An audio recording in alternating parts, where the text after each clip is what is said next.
guys, happy 2019, beginning of the new year. Hope you all are having a great one. I just wanted to make a new video to kind of sum up my big eurekas from the past how many years that I've dealt through the struggle of clean eating to orthorexia to anorexia to binge eating to purging, and I just wanted to share my top takeaways and top tips on how to stop the binge for good. If you haven't watched already my transformation video, you can't anymore because YouTube thought it was too inappropriate for some reason and they ended up removing it from my channel. Very, very sad. I do have another number of other transformation videos where I talk about my journey, how I struggled through disorderly eating, how I also overcame it. This is a good video to watch because it's pretty much my top 10 tips on how I stopped the binge for good.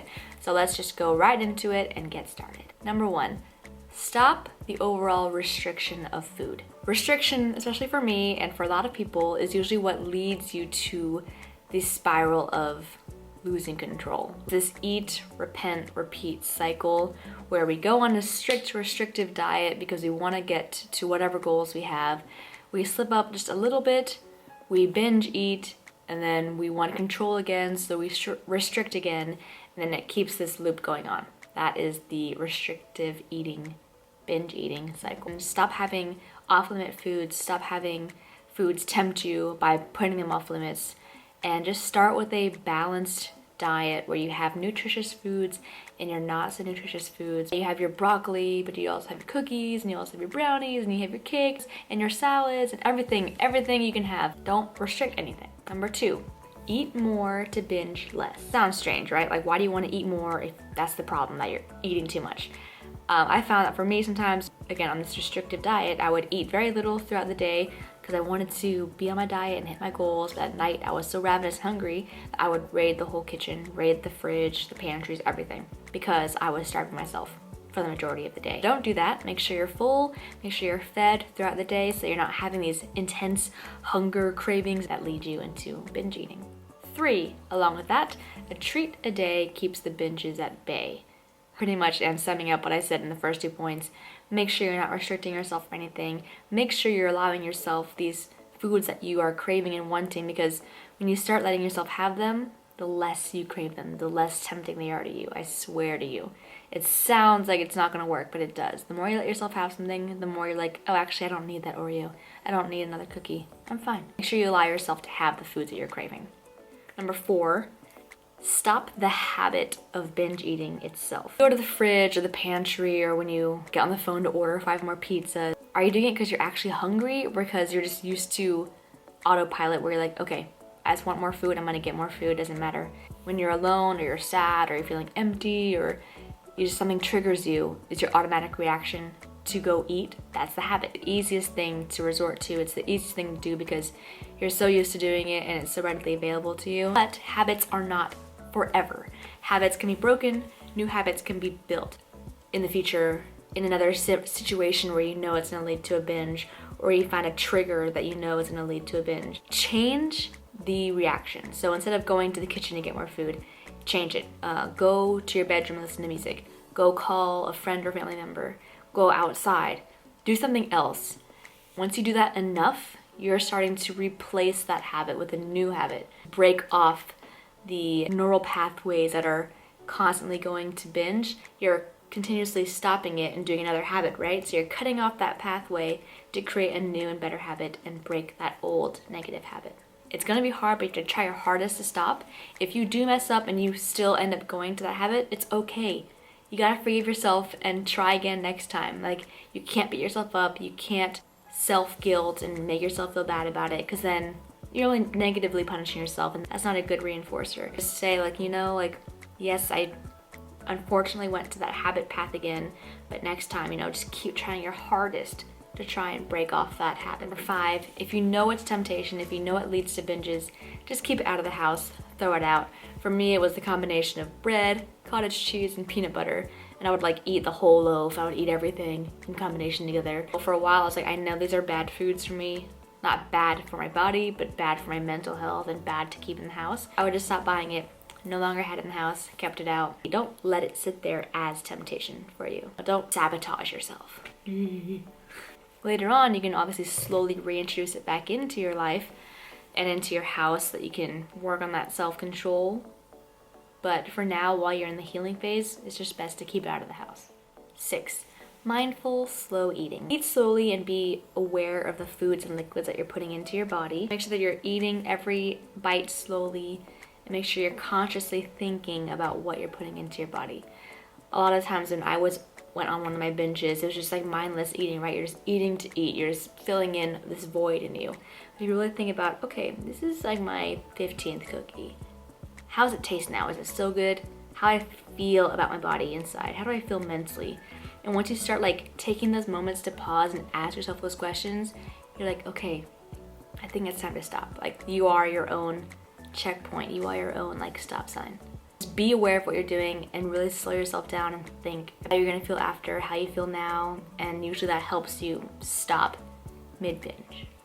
7, take 10 deep breaths in and out. But whenever you're in a tough spot, whether it's for a binge, maybe even like getting angry at a coworker or at your family, or any situation where you know that you just need a break, just take 10 big breaths in and breaths out, in through the nose, out through the mouth. Usually this gives you enough time to like clear your head, calm down, settle your nerves, and it just helps with the clarity in any situation, really. It just helps calm everything down. Makes everything a little bit clearer. Maybe I shouldn't binge. Maybe I shouldn't raise my voice at my mom. Maybe I shouldn't get angry at my friend. It's a good life calming tip. All right, I'm gonna go into a bit of a tangent here for number 8, but it's pretty much the path that I took to give me a bigger picture of dieting in general. Me learning about macros, people call it IIFYM, if it fits your macros, and then transitioning into intuitive eating. I'm also not saying you have to do if it fits your macros or intuitive eating. I'm just telling you what worked for me and what like big eureka moments I had because of these 2 diets that I went on. If it fits your macros, macro counting pretty much taught me a big eureka that it doesn't matter what kind of food you're eating, it just matters how much. So like carbs, I could either eat brown rice or a cookie. They're both carbs. Of course, they have different levels of protein or fat in them, but they're essentially mainly carbs. I used to think all cookies are bad, so if I eat 1 cookie, I messed up my diet. I might as well just eat 10 cookies. After, if it fits your macros, I learned that no, I can have a cookie as long as it fits in my daily intake. And once I've had that, I'm fine. I haven't messed up. Next meal is the next chance to fill in macros, more macros for the day. It's no longer a black and white, good versus evil food view that I have in my diet. It's more of a how much am I eating, not what am I eating. So again, it's not the cookie, it's not the cake, it's not the pizza that you're having, it's how much of all those things that you're having. If you overeat on calories, you're gonna gain some weight. And that was a big changing point for me in my diet, because all I used to do back then was clean eating, healthy eating, only nutritious stuff. Whenever I failed or messed up, I was like, I messed up the whole day. I might as well just keep messing it up until tomorrow and start over. That was a very bad mindset to have, because that gave me food fear, that gave me anxiety about whatever I ate. Learning that there is no good versus evil food, that really helped in my mindset not to fear certain foods. And this taught me my motto that I love, hashtag moderation, not deprivation. You can have everything you want in moderation. Just have it in reasonable portions. Giant mental switch that turned in my head. Now for intuitive eating, it's all about instinct. So now you're not counting anymore, you're not counting macros or calories, you're just really listening to your body, and you're just kind of like, when am I full? When am I hungry? What do I kind of want to eat? Am I craving salty food, Swedish food? Like, how's my body feeling today and what does it need? You're not going to perfect intuitive eating. Like, sometimes I still overeat, sometimes I still undereat. I definitely gained weight when I first started because I thought I was always hungry. The restrictive dieting for the past whatever years, it made me just kind of go, food, yay! And I kind of just intuitively ate everything. But after a while, once you let yourself start eating in a way, eating the things that you put on restriction for so long, they stop getting so tempting. I could say no to second plates at buffets. I could say no to another cookie or cake.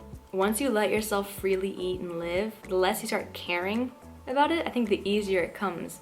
Like, the easier your lifestyle eating gets. I let myself eat the foods that I wanted. I let myself gain the weight. I let myself just live and be comfortable eating what I wanted when I wanted. After like a few months of that, maybe 2 to 3 months, I realized a lot of the cravings and temptations of the food and the binges that I had before no longer appeal to me. No, this is the norm now. This is my normal everyday life. I can have a cookie today, but I know I can have it tomorrow. I know I can have it the next day. Whereas on my diets before, I was like, I have to have it today because tomorrow I'm going on another diet where I'll no longer have them anymore. That's just like so messed up. You're literally sabotaging yourself.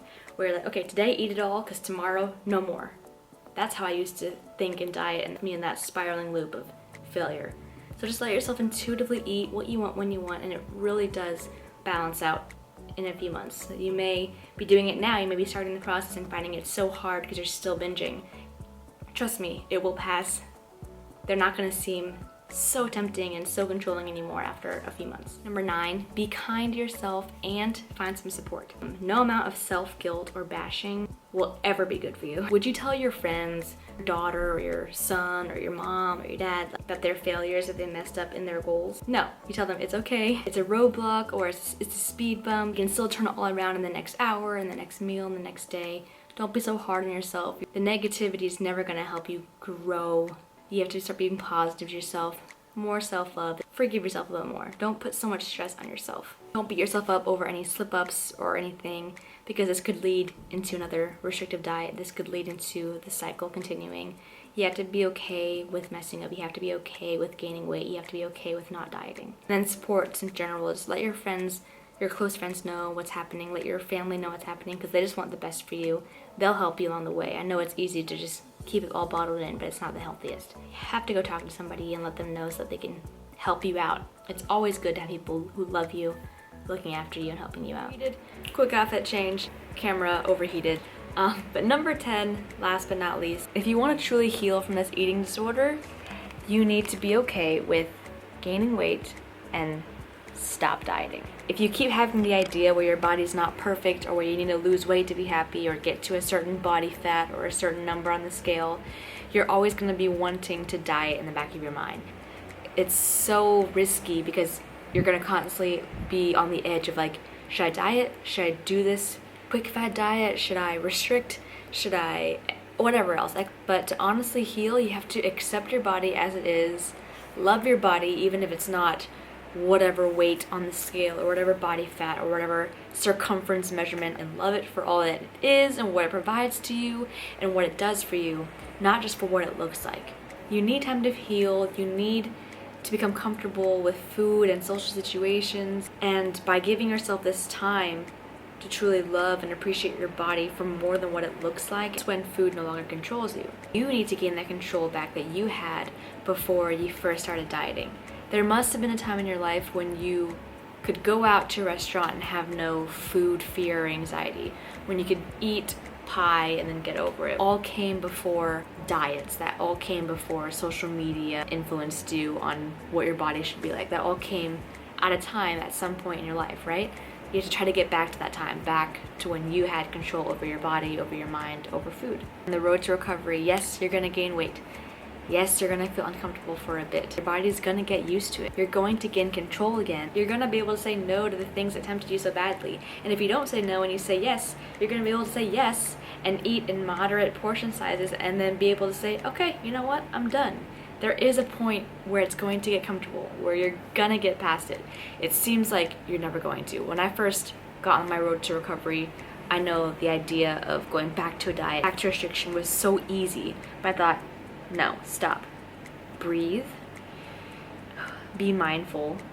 Think about the outcome. Do I really want to put myself through this again just to get the same outcome and terrible feel that I did before? Binge eating, to get back to feeling bad about my body, to get back to just feeling loss of control.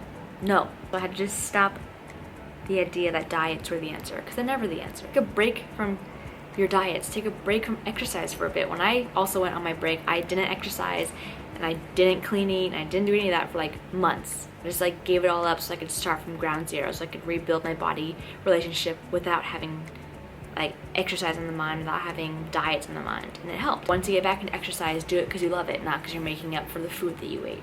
When you eat a salad, do it because you want it, not because you feel like salads are going to make you skinny. Know that if you do this constantly, consistently, eating what you want when you want, moderately, and actually intuitively eating, so until you're full, satisfied, not overstuffed, and doing activities that you like to do like yoga, Pilates, weights, cardio, whatever exercise that you like to do consistently, you're going to get to a healthy, balanced, maintainable weight for you. It'll take time.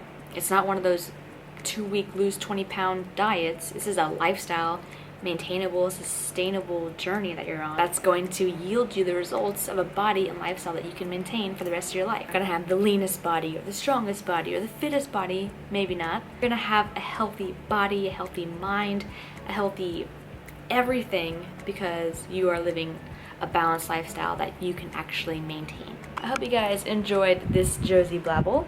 I like to call those things Josie blabbles when I just talk on and on and on and on. Yeah, those are the top 10 tips I have to say that really changed my view on binge eating and how to get through it. And although it's a very tough, long journey, it is very doable. You can overcome it.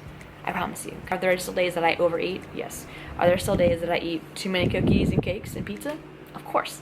But that is life. That's a lifestyle. It's not messing up. That is me living, and I'm so happy that I can do that and not feel too much guilt or regret.